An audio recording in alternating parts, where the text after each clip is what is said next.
যারা এই রিকনসিলিয়েশনের আলাপ তুলছেন, আওয়ামী লীগকে নির্বাচনে দেখতে চাচ্ছেন, আপনারা ক্ষমতামুখী, আর আমরা আহত এবং যারা জীবন্ত শহীদ আমরা হচ্ছে জনতামুখী।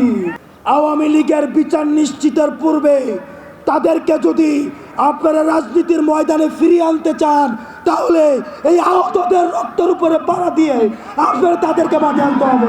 নত জানুর কোনো ডিপ্লোমেসি ভারতের সাথে চলবে না। ভারতের সাথে সম্পর্ক হবে চোখে চোখ রেখে। গত 16 বছর ধরে এই জেল জুলুম, অত্যাচার, গুম খুন এবং হত্যার সংস্কৃতি বজায় রেখেছে। তাদেরকে কারাই বাংলাদেশ থেকে সেফ এক্সিট দিয়েছে, তাদেরকে খুঁজে বের করতে হবে।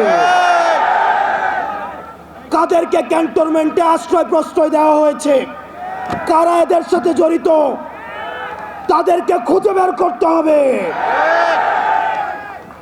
পৃথিবীর ইতিহাসে